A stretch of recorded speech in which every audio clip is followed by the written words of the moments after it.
right, everybody. We've got another very special guest for you all this week. Everybody, please welcome to the show, Jim Zub. Welcome, Jim. Hey, thank you. Hey, Thank you for having me yeah, on this big anniversary episode event. at Yes. 400 episodes, and we're Yeah. like, who is the biggest star in comics right now? Oh, The stop. sword sorcery man himself. You're like, and then Jim's up. Zdarsky just checks me out of the way and is like, there it is. And we've got the other Z Nah. guy. You're like, what the Yeah. hell? And then Zeb Wells just comes crashing Yeah. down on top. You go, what the hell's going Dude, on? nobody The wants truth to. is, Yeah, the truth is, Mike never wants to talk Conan with me, so I had to bring you in so I could Yeah, talk it's some Conan the true, yeah. Barbarian. That's what We happened. will It's, break you into the Hyborian age, sir.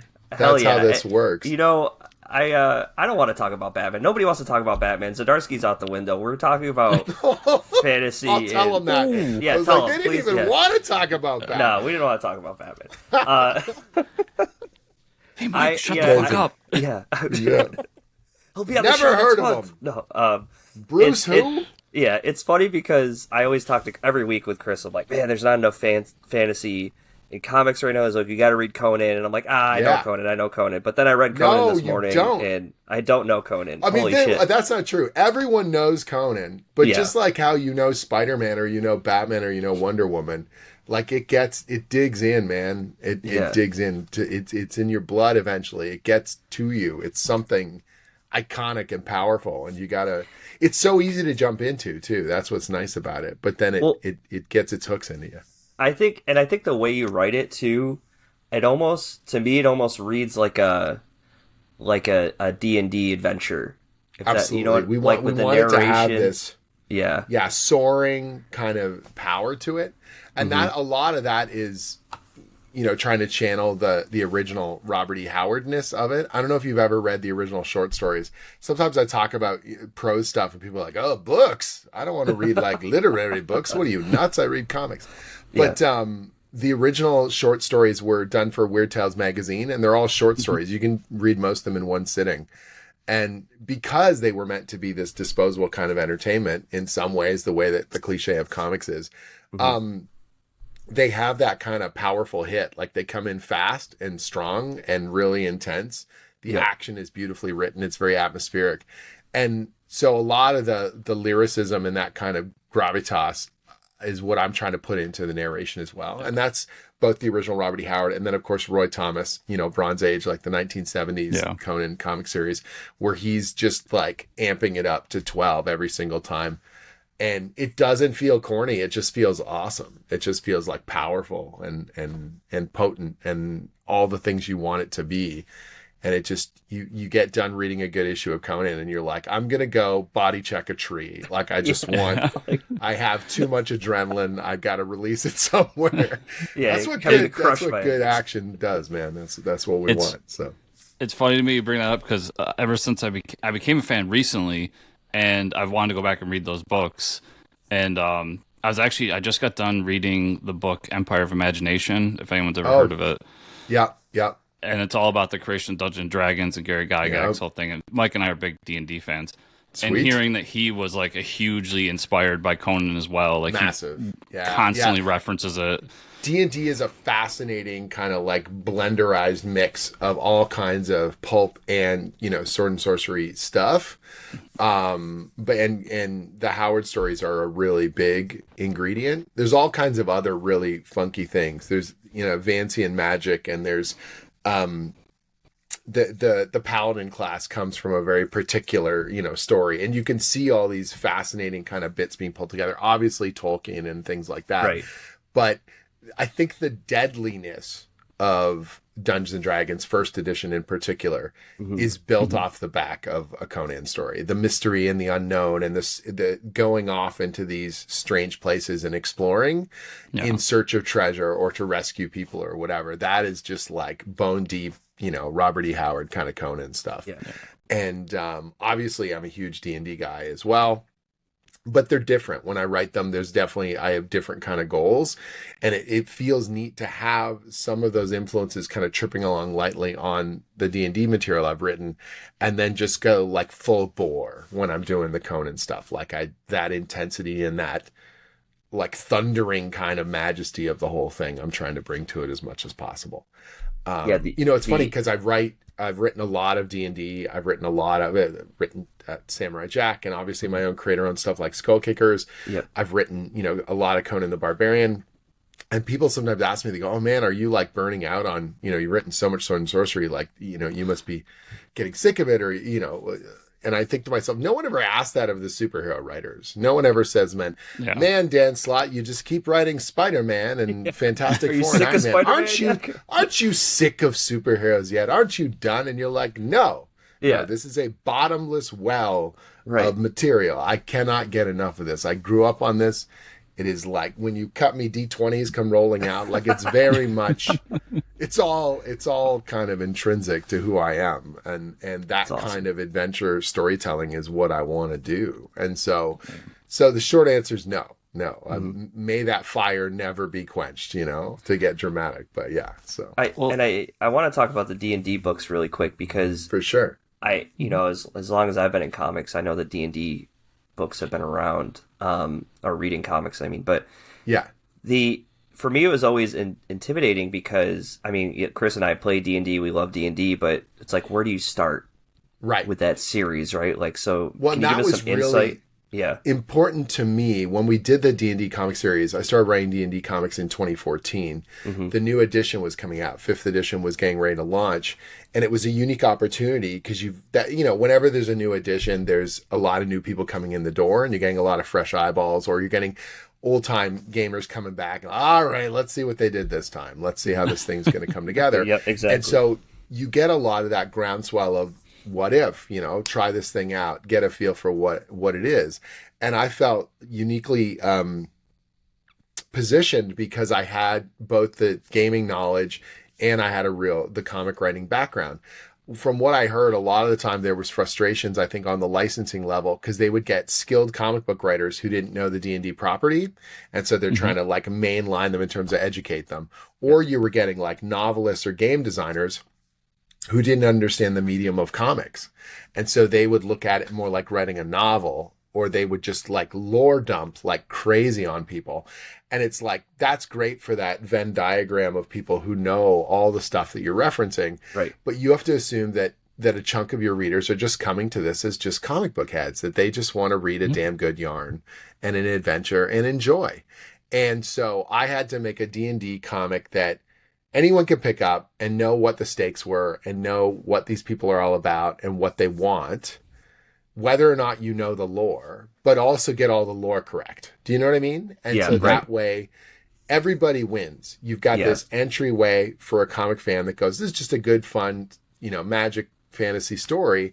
Or, man, I love the Baldur's Gate video games, and they did some crazy deep cuts, and it's also a super fun ride, and you know what's going on. And so that was built into my pitch right from the get-go, was this idea that we could do both. We could serve both audiences.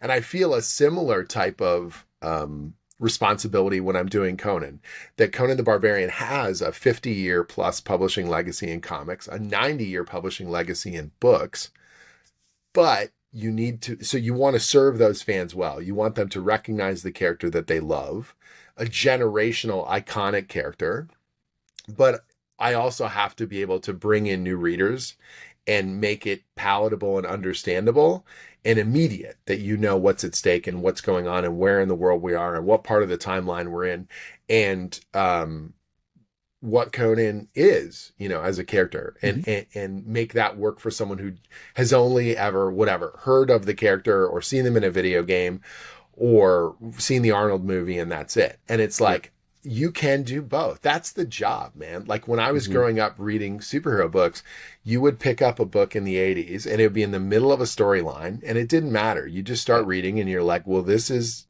Scott Summers, and this is the stress he feels as the leader of the X-Men, and he's married to, Jean Grey, and they're having these, relationship problems, and Wolverine is fighting his animalistic self, or like whatever. You'd have these check-ins with everybody, and it didn't matter if we were in the middle of a storyline. I got the info I needed, and I was compelled to not only go forward, but to go back and to pick up the pieces and get more context for what I was already kind of getting the information on. And that is what I feel like is the job. And sometimes it can be frustrating to me when I read new comics and I feel like they're not doing the job. Like they either want to clear the whole slate every single time, and you're like, you can only do that so many times before people stop caring, or the strengths of continuity fall away, or they're doing a poor job of explaining what's at stake because they assume you've been reading this whole time. And it's like, well, then why did I get a new number one? Like, what is the point if I can't get an entry point for reading, you know?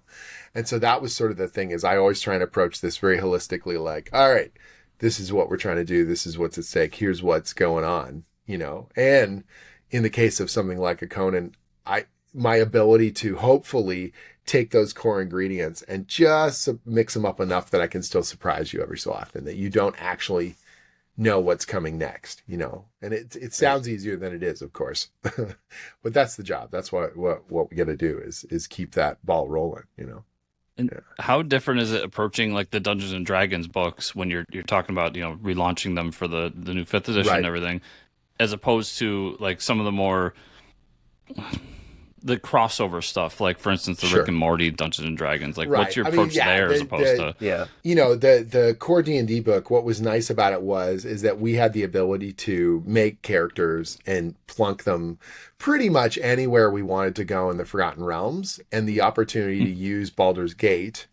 There was already talk in 2014 that they would eventually do another video game, but they didn't know what shape that would take. And essentially they were like, well, until we know if there's going to be another video game, we're not doing any source books in that area. So as long as you don't break anything, you can just kind of run around Baldur's Gate. And you've got the name brand of the most popular D&D video game of all time. And you can use some of those NPCs and characters at your disposal.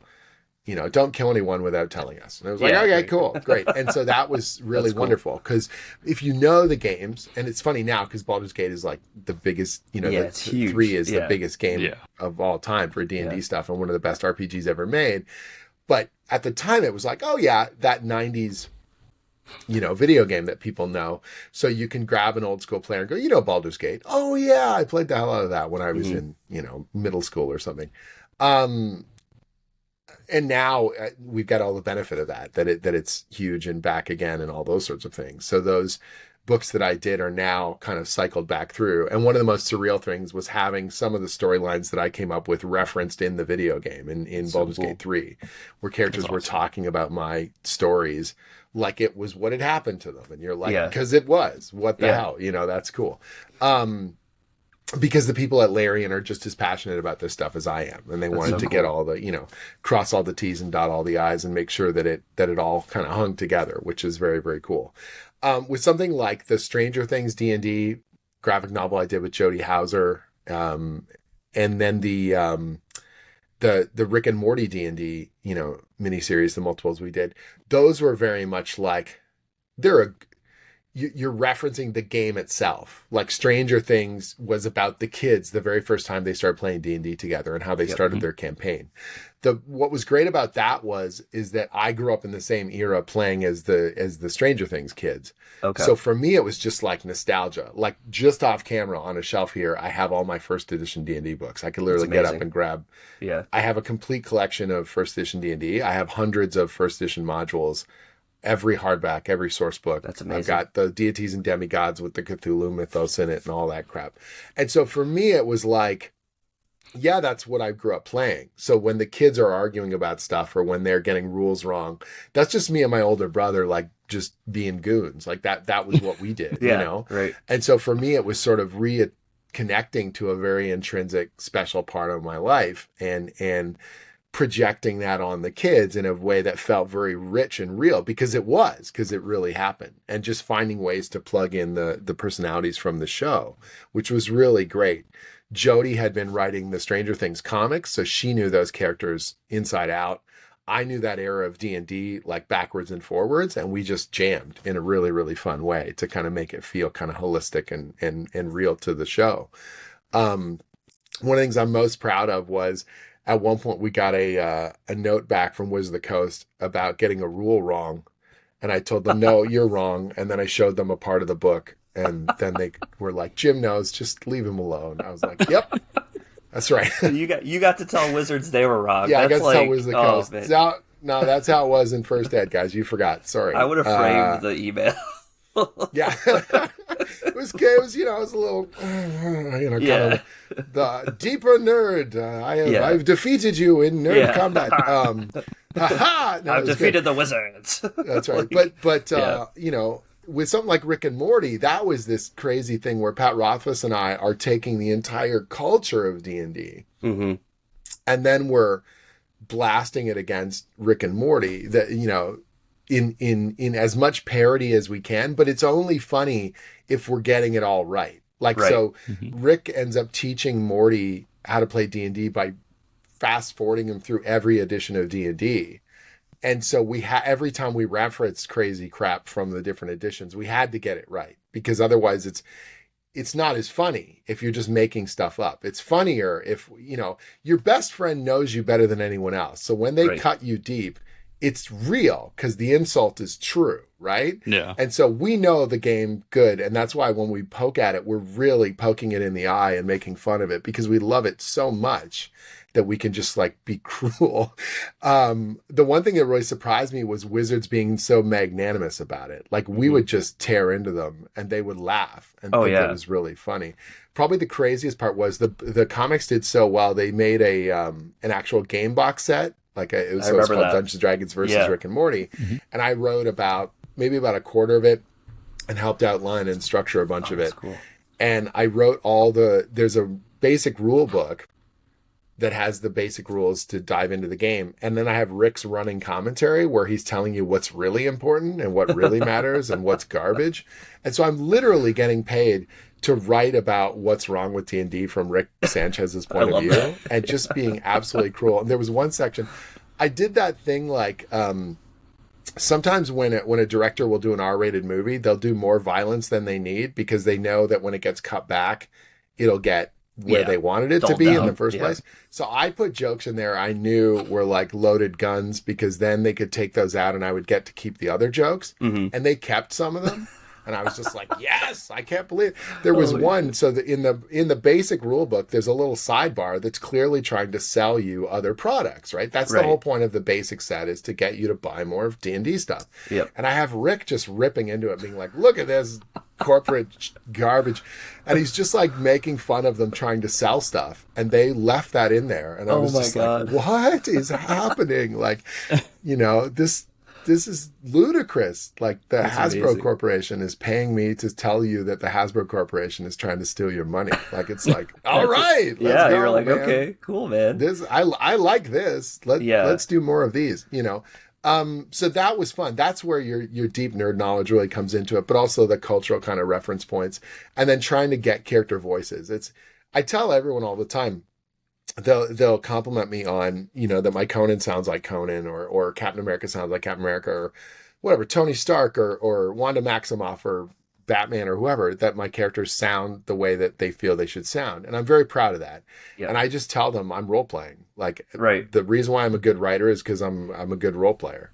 And it's not my job to put my voice on all these characters. It's my job to find the voice of those characters and put them through their paces, And so Rick Sanchez has got to sound like Rick Sanchez, and Samurai Jack's got to sound like Samurai Jack, because otherwise I'm not doing my job, So, right. Yeah. And I just want to, I was reading some Conan, getting real into it this morning, and now I'm hooked. But there was a quote, and what you said now just about role playing them was perfect, because you probably know the line. I read it and I was like, holy fuck, that was the most metal line I've ever read in a comic. And it was something about Conan is unquenched by the blood of something, and I was just his life is comparing his thirst for life, like wine, and it has yet to be quenched. Quenched by you're trying war blood or something. I was like, it's just it's not the way that a normal person would talk, but that's because he's Conan. I don't want him to talk he needs to have a poetic kind of fatalistic view of the world, and this survivalist person who has lived through countless battles and carries on no matter what. You know what I mean? and that's what it is to be a Cimmerian to him, and that's what it is to live in this Hyborian age, this place where around every dark, shadowy corner is potential death. And so you have to be fatalistic about it, and you also have to realize that the strong will survive and all this stuff. I think it's one of those things about writing villains as well. People can get really kind of wigged out if they're like, wait, this person's saying terrible things. You're like, yeah, that's the bad guy. I never said bad guy good. He's saying terrible things. If I can make what they say compelling in the sense charismatic, that you're like, oh, I could see why you'd follow cult leader over the cliff. Of course. Yeah. In your weakest moments, he's telling you something very powerful, and that's works, but I'm not saying therefore checkbox I agree with everything that person said. The Red Skull is not my buddy. I'm just putting really powerful words in his mouth like that. People love Loki in the the Avengers movies and all that stuff. You're not like Loki, great, me and Thanos, we're like, bud, we got this. So it's kind of fascinating sometimes, I think.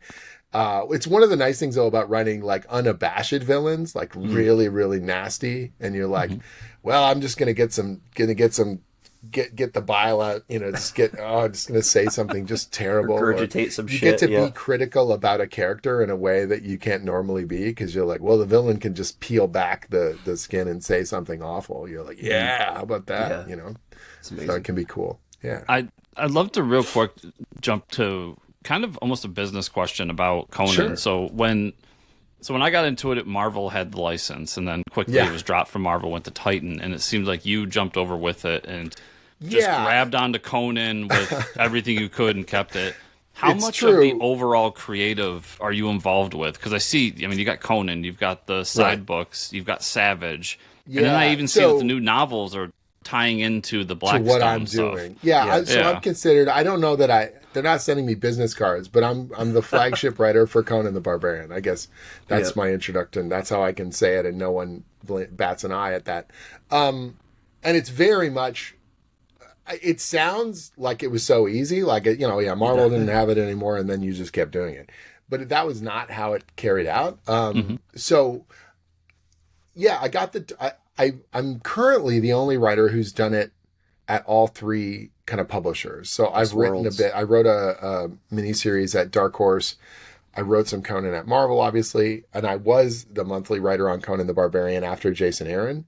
And that was supposed to be a long-term gig, and then the pandemic hit, and I had 2 issues come out, and then I think there was a 7-month gap in our publishing, and we were already in a rough spot because we didn't have a new number one. We were like issue 13, and to the general public, they assume you're going to hit the reset button. So we were like just already off people's radar. And then the pandemic hit, and then a 7-month gap in the middle of a storyline. And it was just like, well, that's just toast. Like I came back, and by the time we were back on board the book, I was honestly shocked. I thought they were just going to cancel it. Because it's hard. I know it's only been like 4 years, but it looked like comics could be dead, And so I get to work on my favorite thing. Oh, never mind. You get to do this for sort of 5 months, and then you've got these issues in the can, and they'll never see the light of day, and that may have you. But because of the thing and the licensors involved, the company that runs whatever you want to call it, the Robert E. Howard Character Library. They're called Heroic Signatures. And they have a staff of about, I want to say like 8 or 10 people, but I was really only dealing with like 2 of them. And they're the head people who were approving all the stories and sending notes over. And they got to know my stuff, and they knew the longer term plans and things I wanted to do. And they thought I really had a handle on the voice, and that I had big ambition to do hopefully a long run on the title.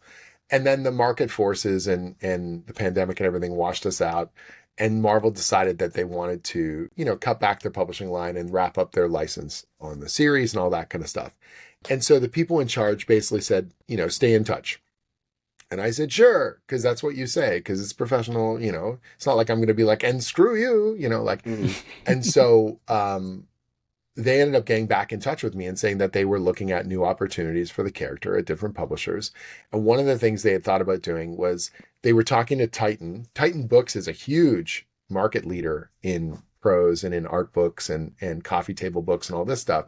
And they have a small comic division, but they were already signing up a deal to do new fiction, new prose books. And so it was sort of like, well, we're already going to be at Titan for prose. Why not? They offered, are you interested in bringing the comics over now that the comics are available? And they said, yes, but like, we want to have a kind of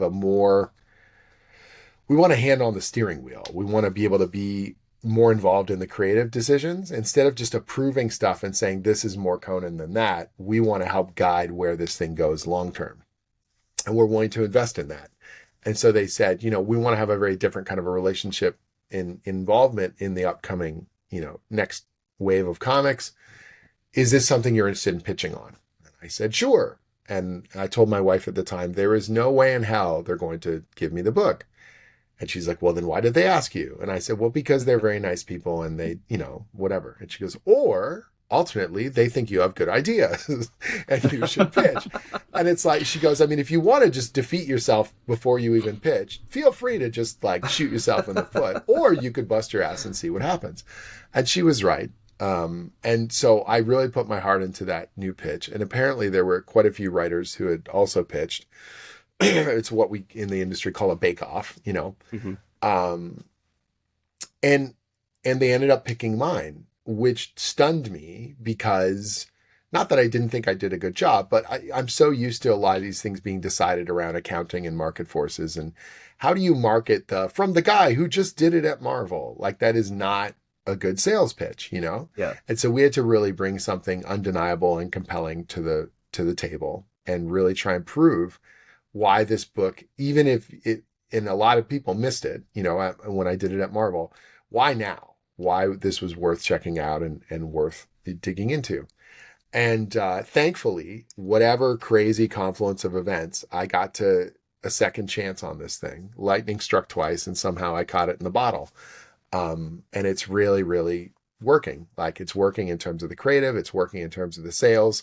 The word of mouth is better than any other book I think I've ever had. Like, the number of reviews we get on issues 16 and 17 is more than I get on most issue ones of projects that I do. The fan mail that we get, the book's now in 9 languages, and we're getting, just, I know the week it comes out in a local language. Like, Rick and Morty D&D came out in Spanish, and I've signed some Spanish books, but I couldn't tell you when they published it. I couldn't tell you if it was 2 months after the English one or 2 years after it. You know what I mean? Mm-hmm. But I know the week that book comes out in French, in German, when it came out in Spanish and Portuguese, because those fans bombard us with excitement. And that's awesome. Tells me we've got something really special there, above and beyond my own pride in the work being done. And that it feels really, really holistic and cool, and like the kind of thing that doesn't come around very often in your life. So yeah, it's really, really amazing. Yeah. Talk about metal, Mike. Conan in German. Yeah. If I could read it, that'd be I've had awesome. these amazing conversations. Some of the translators have reached out to get clarification on certain terminology or to double check what I mean by certain things, you know what I mean? Which is kind of amazing. And they're asking me stuff about the Hyborian Age and all these kinds of things. It's very, very cool. And it reminds you that the character is generational and the character is global. And I don't think that this is too much to say, but Conan is arguably the most well-known fantasy character on Earth. Like, maybe King Arthur. Like, I don't know what else. Like, as a single character, like you could say Frodo, but probably like most people, if you just went on the street, they would just go the Hobbits or whatever, or they would say like, oh, the Lord of the Rings.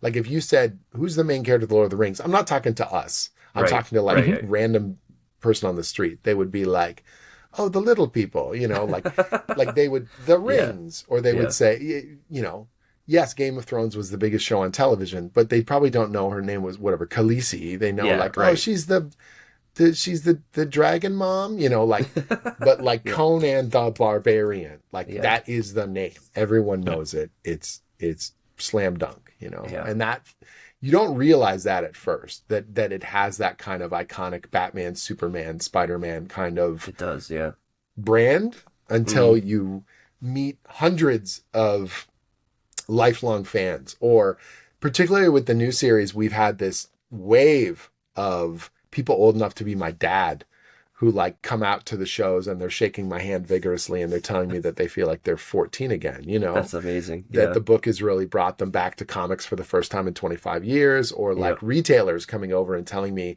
that they're moving back issues of Savage Sword. That's awesome. That have been sitting in their quarter bins for ages because all of a sudden... That's what I'm saying. You've seen them all the discount bins for so many years. Yeah, the book's hot now, and all of a sudden this stuff's on eBay. I joked around that I don't have a Conan #1 from 1970, and a retailer laughed at me and said, well, you've ruined yourself for it. You should have bought one before you relaunched the book, because now they've shot up in price. And I was That's amazing. like, well, you know...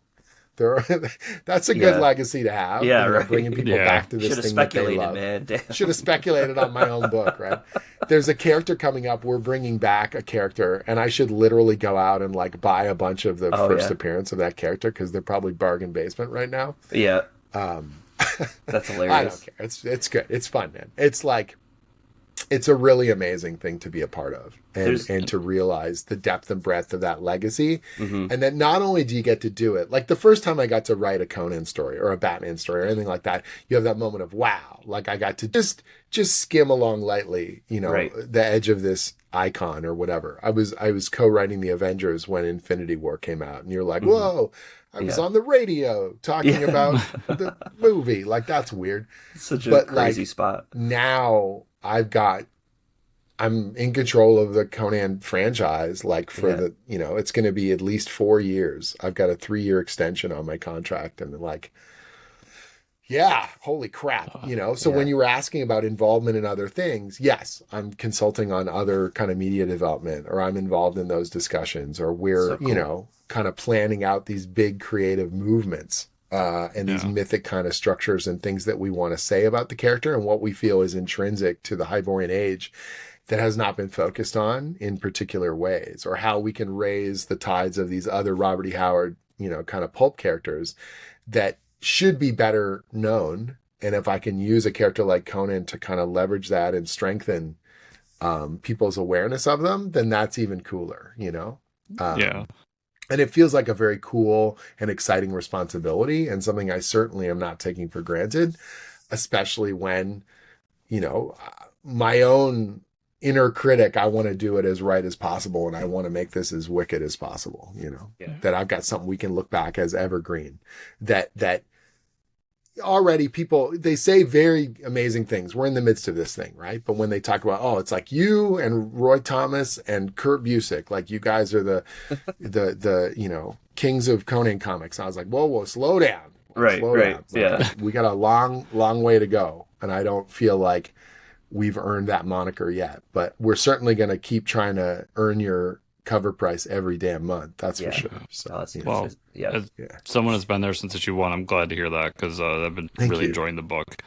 But I know we could talk about Conan for hours here. But Mike wanted to talk about Samurai Jack a little bit. Yeah, I do find it interesting because, I mean, you worked on Samurai Jack, and it, like, some of those stories, I mean, I think most of the stories take place after season 4 of the show. And I got really into a show this year called Primal. Oh yeah, I know Primal, which is man. Very, I mean, you could almost say it's like a silent Conan. It is Conan. It is totally Conan, right? Genndy Tartakovsky. Yeah. He's actually referencing 2 things. So he's using a Conan style storytelling. Right. But you may not know this. You probably don't know this. Robert E. Howard's very first published story is a thing called Spear and Fang. And it's essentially like a caveman story of like Primal. And so he's essentially taking the very first story Robert E. Howard got paid for. Okay, yeah, because I think there is a spear and a fang like in that first episode. And essentially just episode 1 is titled Spear and Fang. Okay, bingo, right? And so that is this year. Sorry, not this year. 2025.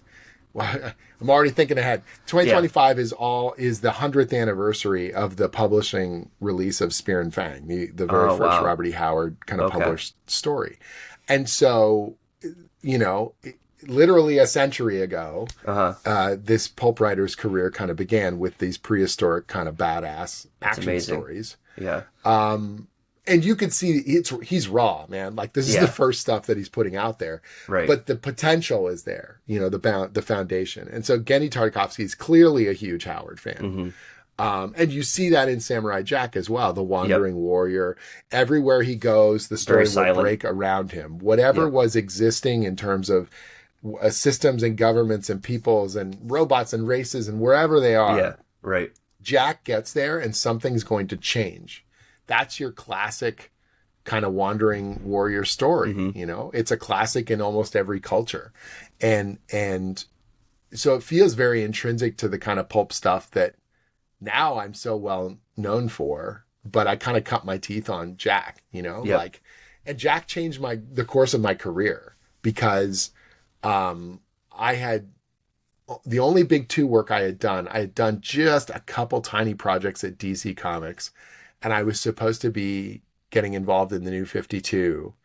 And that was just an absolute tornado of things changing from day to day or week to week. You didn't know what was going on. And so I ended up washing out there. And I was like, oh, well, I'm dead in comics. Like Marvel's not responding to anything I'm sending to them. And DC doesn't want me. I guess I'll just slowly fade away because in your head, you feel like those are the only 2 options. You know what I mean? Right. And Jack became the lifeline because I ended up pitching on that series, getting it. And that book became viral. It was supposed to be a mini series. It was supposed to be 5 issues. And by issue 3, they were like, let's make it an ongoing. And I said, I need more stuff out on the stands and I love doing this, and I got to work with Andy Soriano, who's one of the designers on the show. Yep.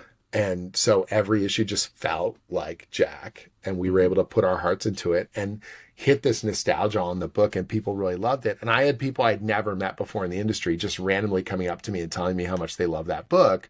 And then editors reaching out and saying, I love this book. What can we get you to do over here? That's so awesome. And so that was like the second, whatever. My first cliffhanger kind of save, in terms of comics. And there's been other ones. There's always, your career goes in waxes and wanes and whatever. But that one was a really special one to me. So and I think I have a lot of heart for Jack. The first storyline, I think he brought the Scotsman back, right? That was in the second storyline. Second storyline, which is one of the most ridiculous characters. Yes, and again, trying to write that character's voice to make I got to get into character, right? So when I would write the dialogue, particularly, my wife will come walking by my office, and I'm like saying lines out loud because you can write them you can type them out, and you think it sounds all right, but until you say it, you don't know. And so I'm always doing that. Whenever I do a last pass before I send it to an editor, I'm like acting it out. Not like jumping around my room screaming or whatever. In Scottish accents. Yeah, you're just like yelling a line out loud or whatever, like if I'm writing whatever. I wrote a Legends of the Dark Knight story and it's Batman riffing like he's having an argument with Harley Quinn. And it's like Harley Quinn's got a cadence, the way she speaks, the way she would structure lines, the way she would, put a punchline down. I wanted to make it sound right. So I'm reading these back, Mr. J this and that. And right. And it's not like I would ever record myself, hey, I'm a voice actor. It's like, no, but you can still get into character. You can make it feel right. And that when Captain America says the line, it sure as hell shouldn't sound like Rogue saying the line or like Tony Stark saying the line. Like these are different people. Even if the end result of that dialogue is the same, most of the time they're going to say it in their own particular way, whether it's saying hello, whether it's giving someone a compliment, whether it's asking for help, they're going to come at it in a different way. And so one of the things I really learned on Jack was to cut back on the amount of dialogue because there is so little spoken in Jack. The first issue, I swear I must have cut 30% of the text because I overwrote it because I was so nervous. Oh my God, I get to write this thing. And then Andy's pages came in and I realized it worked better silent because the show worked better silent most of the time. Yeah. Mm-hmm. And so I just took a hatchet to my own script, and I was like, people are going to think I'm not earning this because it's like there's so little dialogue, but it all worked, and it felt more like Jack the more I cut, which was kind of funny that way, you know? And so it was also a funny thing where in subsequent issues, having a blabbermouth character was great because then he could react to them constantly. Right. Yeah. Like the Scotsman. Yeah. And it's interesting because it like went to 20 issues or however many. Yeah. But it's kind of like out of time because, you know, it's, I don't know, almost 10 years ago now? It's 2015. Yeah, it's crazy. And what was wild to me was the heartfelt response we got from fans. Phil Lamar was a big fan. We became friends because of it. He had messaged me and told me how much he was enjoying it, and he was subscribed to his local comic shop. He's a big comic book guy. Yeah. And then we were at a show, and he was a guest at the show, and I said I would come by and see him. And on the first day, I didn't do that because I thought he would be too busy, and he came to see me. So he just comes over to the table and brought over a book to get signed, and I was just like, "What are you doing, man?" That's and so a lineup awesome. is forming behind him. Right. And then people wanted to take our picture, and I was just like, "What is going on?"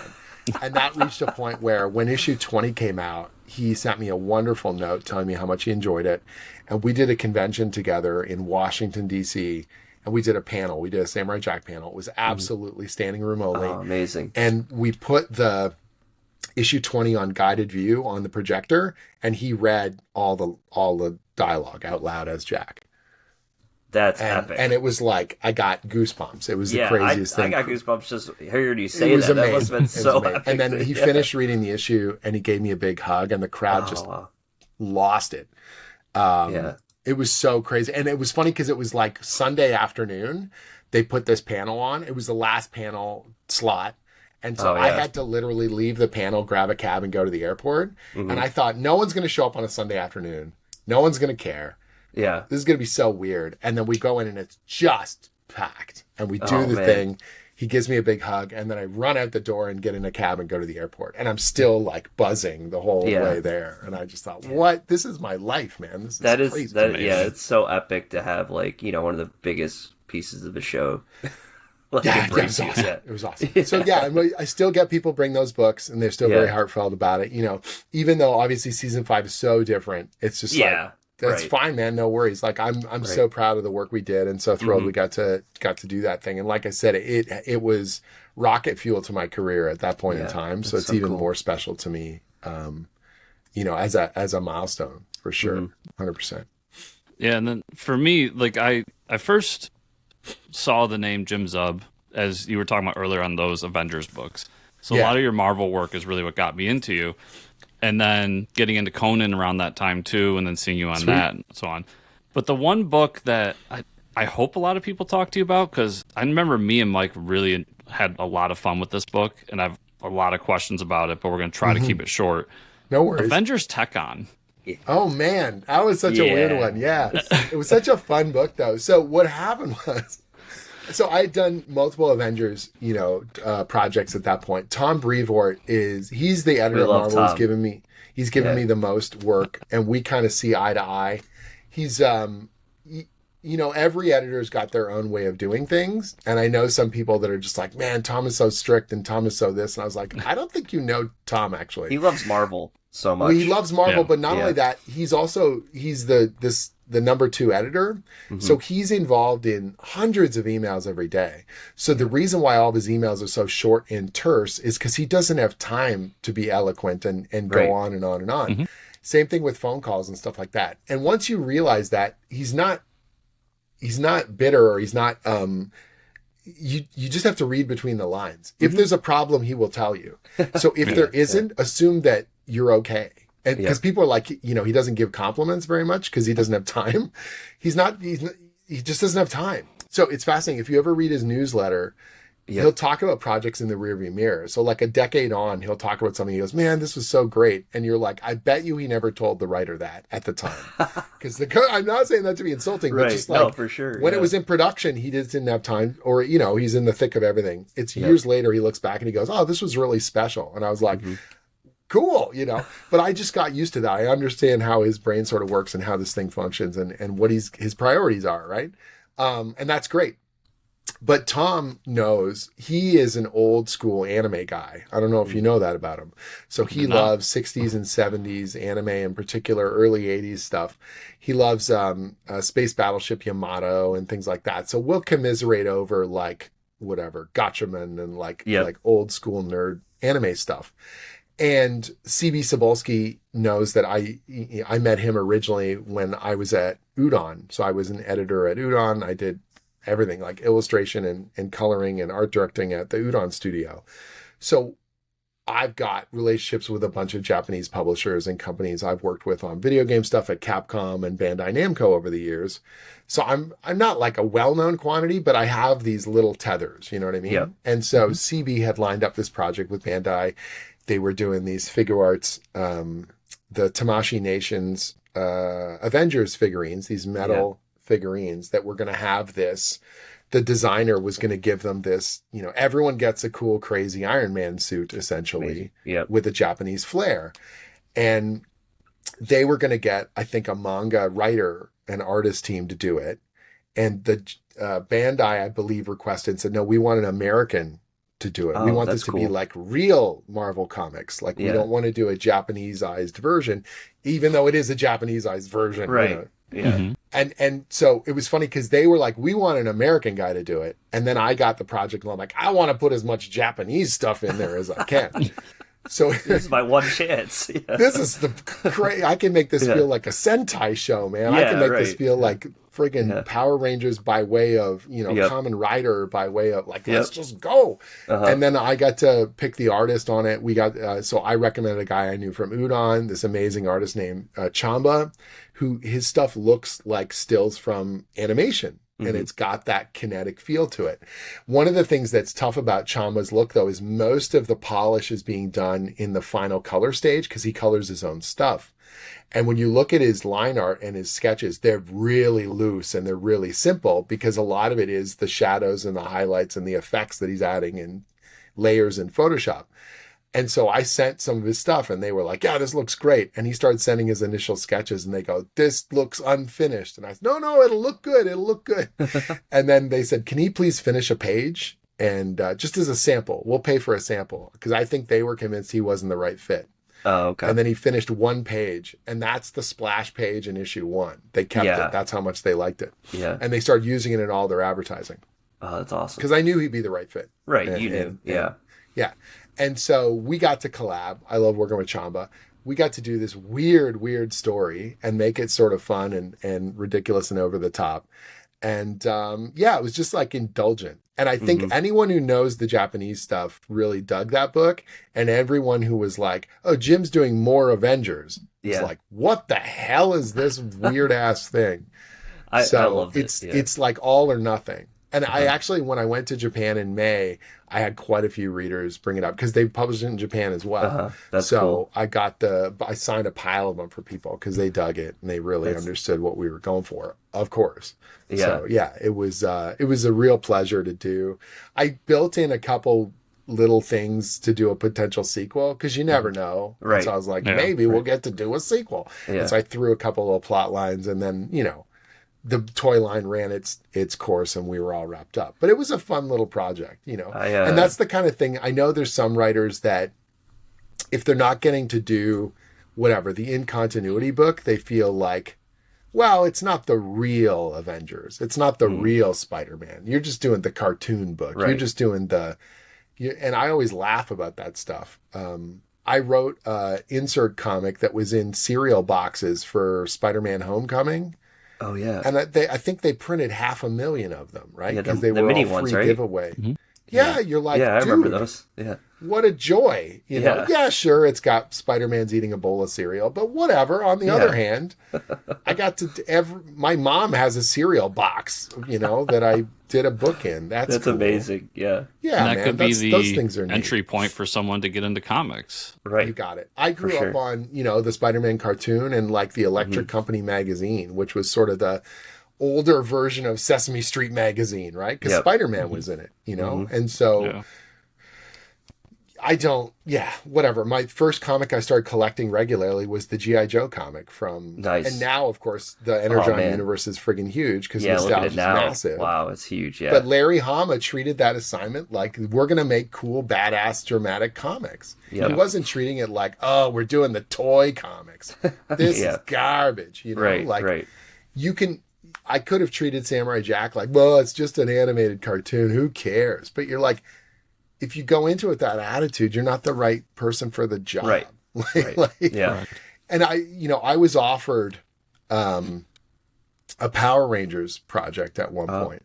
And I never grew up on Power Rangers. I was just, Turtles. Yep. Perfect. Like, that's my youth. Turtles, G.I. Joe, that kind of thing. Power Rangers is I'm in high school already, and that's kid stuff. Do you know what I mean? Just for whatever reason, that's where the divide was. I'm just that right age. And so I said, I could do Power Rangers, and I'm sure I could do it. I don't have a bone deep love of this thing. Yeah. And so I'll be faking it the entire time. I'm not the right fit for this. And I'm sure if I did a good job aggregate, I'm sure I would have gotten thousands upon thousands of dollars in assignments. Yep. But it wasn't something that I wanted to do. I was actually never a He-Man guy, I was a Conan guy, but I wasn't a He-Man guy. G.I. Joe was my toys. Star Wars were my toys. So I'm not a good fit for a He-Man project. Could I figure it out? Of course. It's not like it's, brain surgery or something. But on the other hand, I'm not passionate about it to such a degree that I would give it everything or that I've really got something spinning up. And there have been other projects where I've gotten caught up on the research and I've figured it out. But I'm at a point, thankfully, in my career where I don't have to do that, where I can sort of pick the projects I want to do and that I can really bring something to the table rather than it being like, man, I just need to line up at the trough and get a paycheck, Yeah. So that's nice. That's nice to be in that point of your career. Yeah, it's nice. And I certainly don't take it for granted. That's for sure. Yep.